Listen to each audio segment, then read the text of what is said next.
Hello guys, welcome back with another video on the chapter controlling. जैसा कि मैंने last class में आपको अपनी बताया था, हमने वहाँ पे कंट्रोलिंग पढ़ लिया था, हमने कंट्रोलिंग के फीचर्स पढ़ लिए थे, इंपॉर्टेंस पढ़ लिए थे। आज की क्लास में हम अपने इस चैप्टर को पूरी तरह से फिनिश कर देंगे और इस वीडियो में हम लोग आज दो टॉपिक पढ़ेंगे। पहला controlling process and second the relationship between the controlling and the planning, यानी कि प्लानिंग हमारा जो फर्स्ट फंक्शन ऑफ मैनेजमेंट था और कंट्रोलिंग जो हमारा लास्ट फंक्शन ऑफ मैनेजमेंट है। तो आज की इस क्लास में हम लोग प्लानिंग को रिलेट कराएंगे कंट्रोलिंग के साथ, या प्लानिंग की चीजें डिस्कस करेंगे कंट्रोलिंग के साथ और कंट्रोलिंग की चीजें डिस्कस करेंगे प्लानिंग के साथ। यानी इन शॉर्ट अगर मैं एक सिंपल लैंग्वेज में आपसे बोलूं तो आज की इस वीडियो में हम लोग कंट्रोलिंग का प्रोसेस समझेंगे कि कैसे कैसे कंट्रोलिंग करते हैं, स्टेप बाय स्टेप क्या प्रोसीजर होता है, और हमारे प्लानिंग और कंट्रोलिंग के बीच में क्या क्या सिमिलैरिटीज हैं या फिर क्या क्या डिफरेंसेस हैं। आज की इस वीडियो में थोड़ी सी मे भी शायद थोड़ी सी लेंदी हो जाए क्योंकि कॉन्सेप्ट थोड़े से ज्यादा होंगे, एग्जांपल्स होंगे, तो थोड़ा वीडियो को ध्यान से देखिएगा, समझ के देखिएगा और समझने की कोशिश करिएगा। आज की इस वीडियो में हम अपने चैप्टर को पूरी तरह से फिनिश कर देंगे। अब सबसे पहले बात करते हैं कंट्रोलिंग प्रोसेस के ऊपर। कंट्रोलिंग प्रोसेस, पहले मैं कंट्रोलिंग के साथ थोड़ा सा फैमिलियर करा दूं अगर आपने वो वीडियो नहीं देखी अभी तक।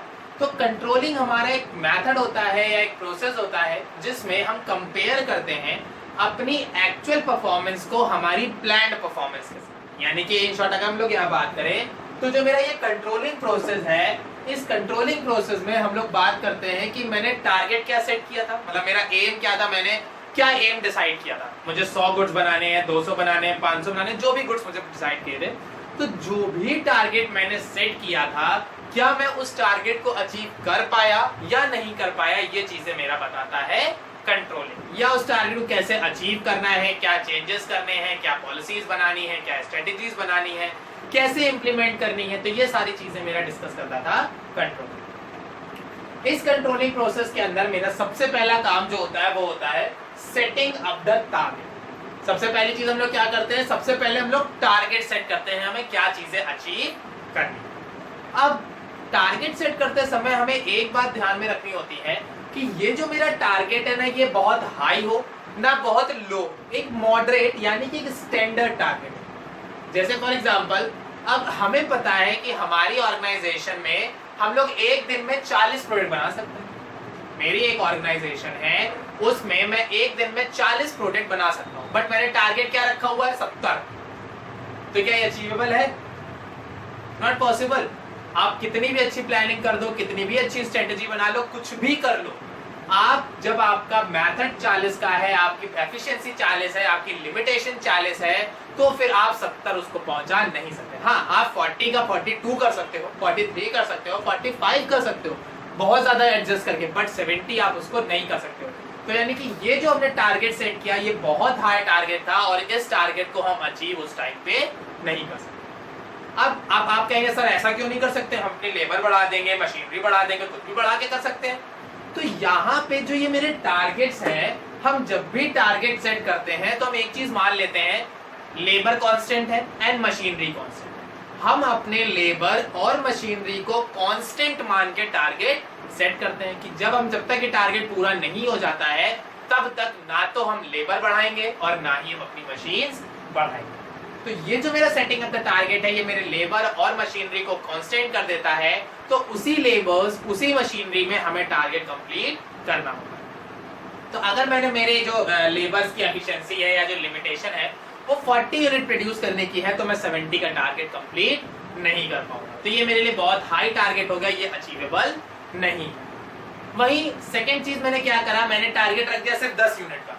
बना मैं 40 सकता हूं, बट मैंने सिर्फ 10 का टारगेट सेट कर दिया है।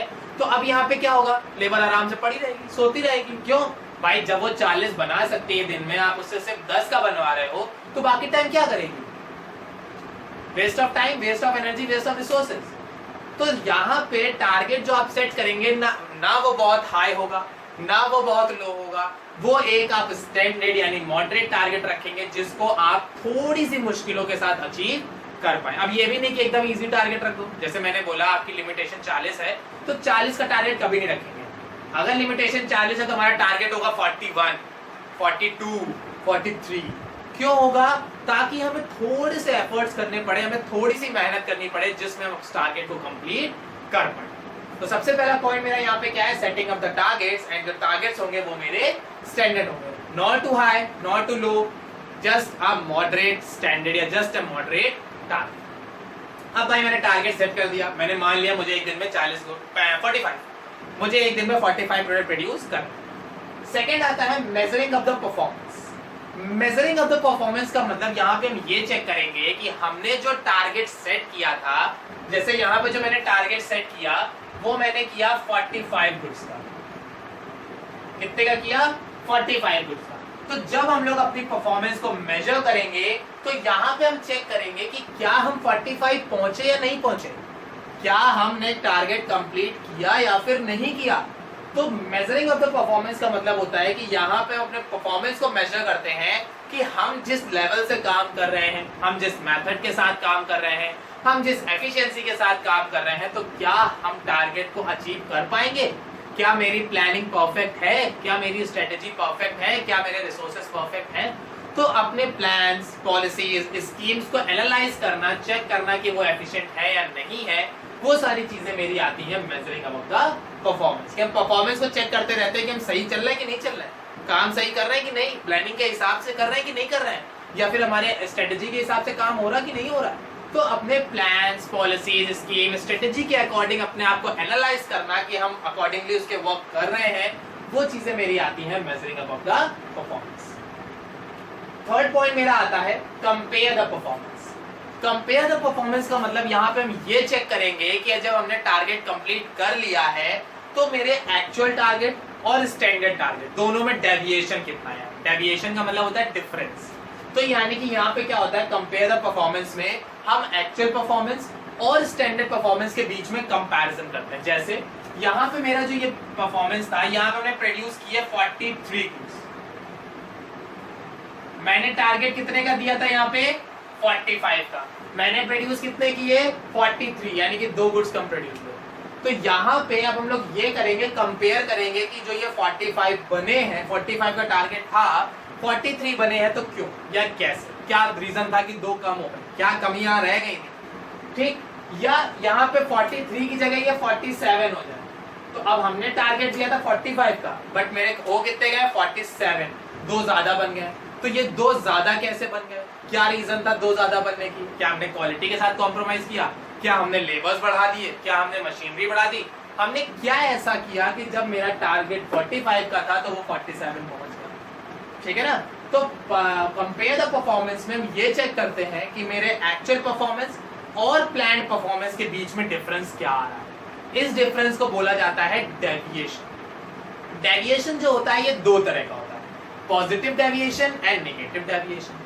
पॉजिटिव डेविएशन का मतलब हो गया कि जब आपका एक्चुअल टारगेट आपके स्टैंडर्ड टारगेट से ज्यादा हो, मतलब जब आपने जो टारगेट सोचा था और उससे आपका जो बना है वो ज्यादा हो। सोचे थे 45, बन गया 47, 2 ज्यादा बन गए। तो जब आपकी एक्चुअल परफॉर्मेंस आपकी स्टैंडर्ड परफॉर्मेंस से ज्यादा हो जाए उसको बोलते हैं पॉजिटिव डेविएशन। जब आपकी एक्चुअल परफॉर्मेंस आपके प्लान्ड परफॉर्मेंस से कम हो जाए तो उसको बोलते हैं नेगेटिव डेविएशन। बात समझ में आ गई ना।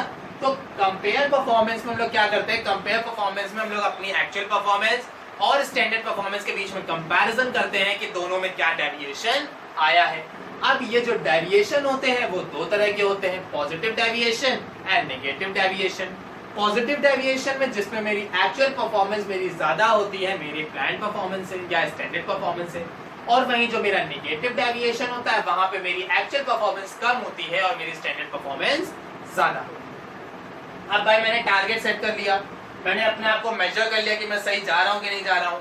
उसके बाद मैंने कंपेयर भी कर दिया कि ज्यादा बने कि कम बने। अब अगर ज्यादा बने तो भाई मेरी प्लान पॉलिसीज अच्छी, मैंने बढ़िया काम किया, तो नेक्स्ट टाइम अगर देखेंगे अगर इसमें कुछ ड्रॉबैक नहीं है, हमने किसी क्वालिटी के साथ कॉम्प्रोमाइज नहीं किया है, तो इसी प्लान्स एंड पॉलिसीज को री इम्प्लीमेंट करके हम फिर से प्रोडक्शन स्टार्ट कर देंगे। जैसे भाई मैंने यहाँ पे 45 गुड्स बोले थे, 47 बना दिए, तो 2 ज्यादा बने। 2 गुड्स ज्यादा तभी बन सकते हैं कि या तो आपने क्वालिटी कॉम्प्रोमाइज किया और या तो आपने कुछ लेबर्स, टेक्नोलॉजी या फिर कुछ ऐसा किया जिससे आपके प्रोडक्शन बढ़ गए। तो यहाँ पे हम ये चेक करते हैं कि जो ये 45 से 47 हुआ है, अगर इससे हमारी जो फर्म है उस पर असर नहीं पड़ रहा है तो इसी को कंटिन्यू चलने दो, इसी प्लान इसी पॉलिसी को कंटिन्यू चलने दो, हमें चेंज करने की जरूरत नहीं। बट इन केस अगर यहाँ पे निगेटिव परफॉर्मेंस आती है या निगेटिव डेविएशन आता है, देन हम वहां पे क्या करते हैं, एनालाइज द डेविएशन। अब हम डेविएशन चेक करें। जैसे हमको ये पढ़ने जब यहाँ पे कंपेयर किया तो कंपेयर करने पे हमारा ये पता चल गया कि पॉजिटिव डेविएशन है या निगेटिव डेविएशन है। अब पॉजिटिव था तो छोड़ दिया कि ठीक है चलो जाने दो, फायदे में जा रहे हैं ना, कोई दिक्कत नहीं। बट अगर मेरा निगेटिव डेविएशन है तो निगेटिव डेविएशन को फिर हम यहाँ पे एनालाइज करेंगे। एनालाइज करने के भी दो तरीके होते हैं, क्रिटिकल पॉइंट कंट्रोल और management by exception. Critical point control का मतलब होता है, कई बार ऐसा होता है कि आप क्या बहुत बड़े चेंजेस आ रहे हैं, बहुत बड़े बड़े चेंजेस। जैसे फॉर एग्जांपल आपने गुड्स बनाए, कोई भी गुड्स आप बना रहे हो उसकी वैल्यू आ रही है 5 रुपए, कोई भी गुड्स आप प्रोड्यूस कर रहे हो उसकी वैल्यू आ रही है 5 रुपए, और सडन कुछ ऐसा हुआ कि उसकी वैल्यू एकदम से हो गई 20 रुपए। तो कहाँ पहले वो बन रहे थे 5 रुपए के, कहाँ वो बनने लगे 20 रुपए के, 15 रुपए का मार्जिन आ गया, बहुत बड़ा मार्जिन आ गया अब यहाँ पे। तो जब ये इतना बड़ा मार्जिन आया है तो फिर भाई हमको मैनेजर को देखना ही पड़ेगा, मैनेजर को इस प्रॉब्लम को सॉल्व करना ही पड़ेगा, वो भी ऑन द स्पॉट, नहीं तो ये बहुत दिक्कत करेगा। तो क्रिटिकल पॉइंट ऑफ व्यू का मतलब यहाँ पे क्या होगा कि वो प्रॉब्लम जो छोड़ी नहीं जा सकती हैं, जिसका सॉल्यूशन मैनेजर को तुरंत ढूंढना पड़ेगा, और जिन प्रॉब्लम से हमारी फर्म को नुकसान हो सकता है उनको बोलते हैं क्रिटिकल पॉइंट कंट्रोल। ठीक है ना। दूसरी आती है management by exception. Management by exception का मतलब हो गया कि कई बार प्रॉब्लम ऐसी होती है जो बहुत छोटी सी होती है, तो वो इतनी छोटी होती है कि मैनेजर सोचता नहीं, अरे जाने दो हटाओ नहीं देंगे। जैसे फॉर एग्जांपल आप कोई गुड्स बना रहे थे 10 रुपए के, अब क्या हुआ सडन उसकी कॉस्ट बढ़ के हो गई 10 रुपए 5 पैसे। 10 रुपए का बना रहे थे, 10 रुपए 5 पैसे हो गई, ये 5 पैसे में क्या नुकसान हो जाएगा, तो क्या यहाँ पे मैनेजर ध्यान देगा? नहीं, वो क्या करे, छोड़ो जाने दो भाई, 5 पैसे के चक्कर में बाकी काम थोड़ी छोड़ देंगे अपना। जैसे मैं आपको एक बताऊं, मैंने कहीं पे पढ़ा हुआ था, मतलब हो सकता है मीम्स हो या हो सकता है जोक्स हो या ऐसे ही नॉर्मल चीज हो, वहां पे नॉर्मल सा एक स्टेटमेंट था कि एक जगह फोटो बनी हुई थी जॉर्ज बेसफ की, लिखा हुआ था I am planning for buying a new Lamborghini, कि मैं एक नई लैम्बोर्गिनी परचेज करने के सोच रहा हूँ। सेम उसी फोटो में नीचे लिखा हुआ था after 10 second I am buying my first Lamborghini, I am buying my new Lamborghini. यानी कि 10 सेकंड पहले उन्होंने सोचा मुझे एक नई लैम्बोर्गिनी खरीदनी है, और 10 सेकंड बाद उनके पास एक नई लैम्बोर्गिनी आ गई। यानी 10 सेकंड के अंदर वो इतना ज्यादा पैसा कमाते हैं कि वो एक नई लैम्बोर्गिनी 10 सेकंड में खरीद सकते हैं। तो अब यहाँ पे क्या वो छोटे छोटे पॉइंट सोचेंगे कि यार मेरी एक डिलीवरी में बताओ, हमने एक डिलीवरी कराई वो फ्री हो गई, हमने एक डिलीवरी कराई वहाँ डिफेक्टिव गुड्स चले गए, हमने एक डिलीवरी कराई उसका पैसा नहीं आया, क्या वो सोचेंगे ऐसा? ध्यान ही नहीं देंगे। क्यों? क्योंकि जब तक वो इन चीजों पे ध्यान देंगे तब तक उनका नुकसान हो चुका होगा करोड़ों का। तो मैनेजमेंट बाय एक्सेप्शन का मतलब होता है कि जब आपकी प्रॉब्लम बहुत माइनर सी होती है, बहुत छोटी मोटी प्रॉब्लम है, तो मैनेजर कहता है भाई इसको तुम हैंडल कर लो, हम अपने मेन काम पे फोकस कर लेते हैं, हम ये छोटी मोटी प्रॉब्लम नहीं देख पाएंगे।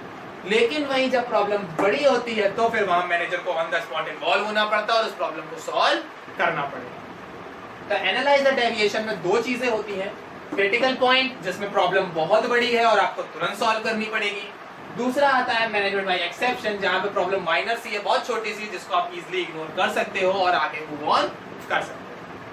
अब जब आपने यहाँ पे डेविएशन एनालाइज कर ली, आपने देखा भाई मैनेजमेंट बाय एक्सेप्शन है, छोटी सी है, ज्यादा दिक्कत वाली नहीं है, छोड़ो हटाओ, ध्यान नहीं करना।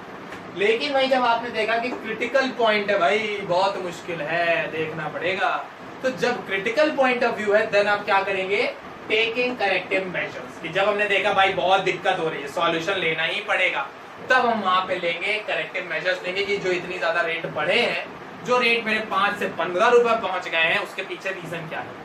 क्या रॉ मटेरियल रीजन है, क्या मशीनरी रीजन है, क्या लेबर रीजन है, क्या रीजन है? जो भी रीजन है उसको तुरंत सॉर्ट आउट करेंगे और दोबारा से प्रोडक्शन कंटिन्यू करेंगे। तो यहाँ पे according to the situation, according to the time, according to the planning, according to the strategy, यहाँ पे हम करेक्टिव मेजर्स लेंगे और उन करेक्टिव मेजर्स को लेते ही हम अपनी प्लानिंग को इम्प्लीमेंट कर देंगे। उसके बाद फीडबैक्स इन कंट्रोलिंग, और उसके बाद फिर से दोबारा एनालाइज करेंगे कि क्या अब मेरा काम सही हो रहा है, क्या मेरी दोबारा से जो हमने चीजें चेंज करी हैं क्या वो कंट्रोलिंग इफेक्टिव है, क्या हम काम सही से कर पा रहे हैं, क्या मेरा टारगेट अचीव होगा, इन सारी चीजों का एक फीडबैक देना कि कंट्रोलिंग अच्छी है या नहीं है, वो मेरा आता है फीडबैक से कंट्रोलिंग। तो कंट्रोलिंग प्रोसेस के अंदर हमारे यहाँ पे 6 चीजें थी। सबसे पहला काम हम टारगेट सेट करेंगे, टारगेट सेट करने के बाद हम अपनी परफॉर्मेंस मेजर करेंगे, परफॉर्मेंस मेजर करने के बाद हम कंपेयर करेंगे अपने एक्चुअल परफॉर्मेंस को प्लान परफॉर्मेंस के साथ, कंपेयर करने के बाद अगर कुछ डेविएशन आता है तो फिर एनालाइज द डेविएशन। डेविएशन भी 2 तरह के, क्रिटिकल पॉइंट और management by exception. In case अगर डेविएशन ज्यादा निकल के आ रहा है देन हम लेंगे टेकिंग करेक्टिव मेजर्स कि उस डेविएशन को सॉल्व कैसे किया जा सकता है। फिर जब हमने मेजर ले लिए हैं देन फिर हम उस पर फीडबैक लेंगे कि भाई ये जो हमने मेथड निकाला है, तरीका ढूंढा है, वो सही है या फिर नहीं है। तो ये थे मेरे प्रोसेस कंट्रोलिंग के, जहां पे हम देखते हैं कि हमें किस तरह से अपनी कंट्रोलिंग को परफॉर्म करना है। अब आगे हम लोग पढ़ेंगे जो हमारा सेकंड टॉपिक, मैंने आपको अपनी बताया था स्टार्टिंग में कि सेकंड टॉपिक हमारा होगा the relationship between the planning and controlling.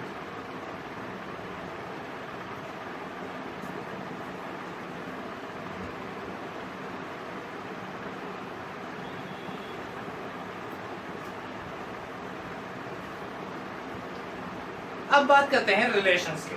तो रिलेशन में मेरा सबसे पहला आता है नेचर एंड कॉन्सेप्ट, यानी कि मेरा प्लानिंग का नेचर या प्लानिंग का कॉन्सेप्ट क्या कहता है, और वहीं पे मेरा जो कंट्रोलिंग है उसका नेचर या कॉन्सेप्ट हमारे लिए क्या कहता है। तो यहाँ पे मेरी चीजें हैं नेचर एंड कॉन्सेप्ट। सबसे पहले बात कर लेते हैं हमारे प्लानिंग के नेचर के ऊपर। तो प्लानिंग का जो हमारा नेचर होता है या प्लानिंग का जो कॉन्सेप्ट होता है, तो मैंने आपको प्लानिंग की डेफिनेशन में पहले ही बताया है कि प्लानिंग हमारी क्या होती है, what is to be done, how is it to be done, when it is to be done and by whom is going to be done।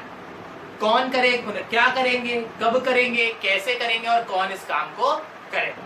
यानी एज सिंपल एज दैट कि प्लानिंग में सबसे पहले हम लोग क्या करते हैं, टारगेट सेट करते हैं कि हमें क्या अचीव करना है। वहीं जो मेरा कंट्रोलिंग होता है वो ये चेक करता है that everything is in according to the plan और नॉट। यानी कि जो प्लानिंग होती है उसमें टारगेट सेट करते हैं और कंट्रोलिंग में ये चेक करते हैं कि क्या हम प्लान अचीव कर पाएंगे कि नहीं कर पाएंगे, कि या हम अपनी प्लानिंग के अकॉर्डिंग चल रहे हैं कि नहीं चल रहे हैं। क्योंकि यहाँ पे भाई जो प्लानिंग है वो दिमाग में तो हो नहीं सकती, आपने दिमाग में करिए दिमाग में ही सब काम हो गया, ये तो हो नहीं सकता। प्लानिंग को आपको प्रैक्टिकली अप्लाई तो करना ही पड़ेगा।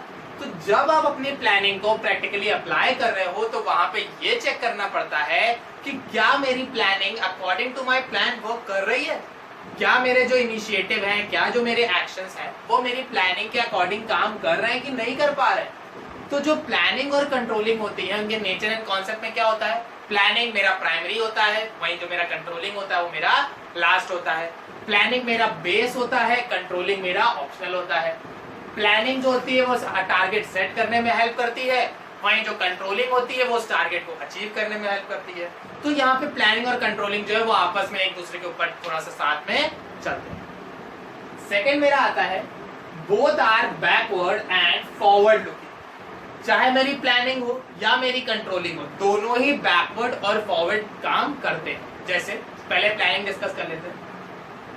अब फॉर एग्जाम्पल आपने टारगेट सेट किया कि आपको प्री बोर्ड में 80% मार्क्स लाने हैं, आपने डिसाइड किया कि आपको 80 आउट ऑफ 80 लाने हैं।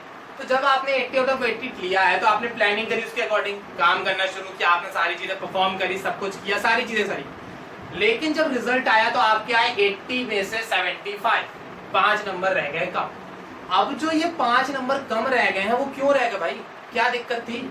क्या प्लानिंग में कोई दिक्कत थी कि हमने प्लान सही से नहीं किया था, या हम बर्डन ज्यादा ले रहे थे, स्ट्रेस ज्यादा ले रहे थे, या हम लिख नहीं पाए चीजों को, क्या दिक्कत थी? तो हमने क्या किया, हमने कहा चलो ठीक, यहाँ पे कम है, नेक्स्ट जो प्री बोर्ड होगा वहां पे तो 80 चाहिए ही चाहिए, कैन नहीं हाउ, अब 80 चाहिए। तो अब आप क्या करेंगे, पहले ये चेक करेंगे कि मैंने क्या प्लानिंग करी थी। क्या मेरी प्लानिंग पिछली थी जिसमें मेरे 75 आए हैं, तो उसको उतना ही रखते हैं, बस जो गलती थी उसको सही कर दें, काम खत्म। अब अगर आपकी पुरानी वाली जो प्लानिंग थी उसमें आपने अपने आप को पढ़ने के लिए टाइम थोड़ा सा कम दिया था, तो इस वाली प्लानिंग में आधा आधा घंटा बढ़ा दीजिए या 1-1 घंटा और पढ़ने दीजिए अपने आप को, और पढ़ाई कर लीजिए 1 घंटा, 5 नंबर आ जाएंगे और एक्स्ट्रा, हो गए 80 आउट ऑफ 80। तो जो प्लानिंग आपने नहीं करी है तो आपने पहली वाली गलतियों से ही तो नहीं करी है, या आपने अपनी पुरानी जो प्लानिंग थी उसमें गलतियां ढूंढी, दिक्कतें ढूंढी, उसको रेक्टिफाई करके आपने नया प्लान बना दिया। और जो नया प्लान आपका बना है वो किस लिए बना है? फ्यूचर के लिए, क्योंकि प्लानिंग तो मेरी फ्यूचर के लिए होती है। तो यहाँ पे हमने पास्ट को बेस बना के अपने फ्यूचर के लिए प्लानिंग करी है। तो जो मेरी प्लानिंग होती है वो backward as well as forward दोनों ही जगह वर्क करती है। सेकेंड मेरा आता है कंट्रोलिंग। कंट्रोलिंग में मेरी बैकवर्ड और फॉरवर्ड दोनों होती है। कैसे? अब मैंने कंट्रोलिंग करी तो मैंने चेक किया, भाई मैंने 45 बनाए थे, जैसे मेरा लास्ट एग्जांपल था कि 45 का टारगेट था और 43 हुए, 2 कम बने। तो अब पहले हम चेक करेंगे कि ये जो 2 कम बने हैं इसका डेविएशन क्या है। डेविएशन चेक करेंगे, डेविएशन के रिगार्डिंग स्टेप्स लेंगे और स्टेप्स लेने के बाद उस पर वर्क ऑन शुरू कर देंगे। तो जैसे ही हम लोग करेक्टिव स्टेप्स लेंगे तो मेरी एक नई कंट्रोलिंग शुरू हो गई, क्योंकि वो कंट्रोलिंग तो वहीं से खत्म हो गई। जैसे ही गलती ढूंढी, गलती को सुधारा, वो कंट्रोलिंग खत्म हो गई। अब यहाँ से नई कंट्रोलिंग सेटअप हो जाएगी कि अब हमें टारगेट कैसे अचीव करना है। तो प्लानिंग और कंट्रोलिंग दोनों में भी backward as well as forward होती है, क्योंकि दोनों में ही हम फ्यूचर के लिए प्लान करते हैं और फ्यूचर के लिए प्लान करते समय अपनी पुरानी गलतियों को चेक करके ही नया प्लान बनाते हैं या नया कंट्रोल सेट करते हैं और उसी के अकॉर्डिंग अपने फ्यूचर टारगेट को अचीव करने की कोशिश करते हैं। तो planning and controlling both are backward as well as forward looking. Next आता है planning is prescriptive. यहाँ पे क्या है कि जो मेरी प्लानिंग होती है वो प्रीस्क्रिप्टिव है। प्रीस्क्रिप्टिव का मतलब पहले से डिसाइड होता है सब, what is to be done, क्या करना है, when it is to be done, कब करना है, how is it to be done, कैसे करना है, by whom is going to be done, कौन करेगा। तो जो प्लानिंग होती है वो प्रीस्क्रिप्टिव होती है। हम पहले से ही सब कुछ सोच के बैठे होते हैं, हमें कब काम करना है, कैसे करना है, क्या करना है, कौन करेगा, कैसे नहीं करना है, क्या क्या चीजें करनी, क्या रिसोर्सेज लगेंगे, कितना पैसा लगेगा, कितना टाइम लगेगा। यानी कि इन शॉर्ट सारी चीजें हम प्लानिंग में पहले से ही प्लान करके रख लेते हैं। तो जब हम सारी चीजें पहले से ही प्लान कर लेते हैं तो मेरी प्लानिंग कैसी हो गई? प्रीस्क्रिप्टिव, यानी कि पहले से ही सोची समझी हो गई। वहीं पे जो कंट्रोलिंग होती है वो इवैल्यूएटिव होती है। इवैल्यूएटिव का मतलब जिसमें हम इवैल्यूएशन करते हैं, चेक करते हैं कि मेरी जो परफॉर्मेंस है क्या वो अचीव हुई, क्या मेरा टारगेट अचीव हुआ। तो इवैल्यूएशन का मतलब यहाँ पे क्या हो गया? अपने आप को चेक करना। चेक किस चीज में करना? आपके स्टैंडर्ड परफॉर्मेंस को आपके एक्चुअल परफॉर्मेंस के साथ। तो जो मेरी प्लानिंग होती है वो मेरी प्रीस्क्रिप्टिव होती है, जिसमें पहले से ही सब डिसाइड होता है कि क्या टारगेट करना है, कैसे करना है, कब करना है, कौन करेगा, किस तरीके से करेगा। ये सारी चीजें प्लानिंग में प्री डिसाइडेड होती हैं। और वहीं जो कंट्रोलिंग होती है वहां पे ये सारी चीजें इवैल्यूएटिव होती है। इवैल्यूएटिव का मतलब हो गया चेक करते हैं हम कि क्या मेरे प्लानिंग ने मेरे एक्चुअल टारगेट को, मेरे स्टैंडर्ड टारगेट को अचीव किया या फिर नहीं किया। अगर अचीव किया तो कंट्रोलिंग वहीं से ही फिनिश हो जाएगी, काम खत्म हो जाएगा। बट अगर अचीव नहीं किया है, वहां पे कुछ डेविएशन आ गया है, तो फिर उस डेविएशन के रिगार्डिंग करेक्टिव मेजर्स लेने में हमारा कंट्रोलिंग जो है वो थोड़ा सा और ज्यादा लेंथी हो जाएगा। तो थर्ड यहाँ पे रिलेशन है कि जो प्लानिंग होता है वो प्रीस्क्रिप्टिव होता है और वहीं जो कंट्रोलिंग होता है वो मेरा इवैल्यूएटिव होता है। बात समझ में आ गई?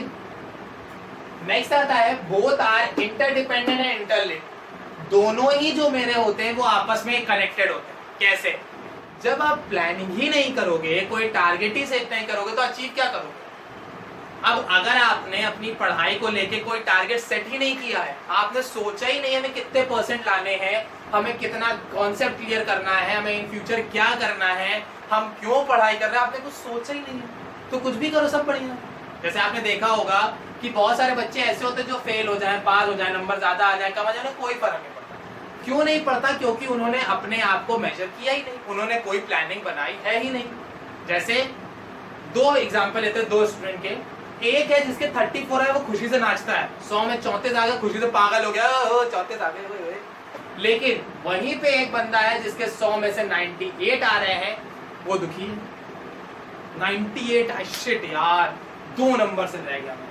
तो यहाँ पर देख रहे कितना ज्यादा डेविएशन है। एक 34 में खुश है और एक 98 में भी खुश नहीं है। क्यों? क्योंकि यहाँ पे दोनों ने, एक ने कोई प्लानिंग रखी ही नहीं थी, 34 वाले की कोई प्लानिंग ही नहीं थी तो उसको कोई दिक्कत है ही नहीं। लेकिन वही जो 98 वाला है उसने 100 की प्लानिंग करी थी तो उसको थोड़ी सी दिक्कत होगी।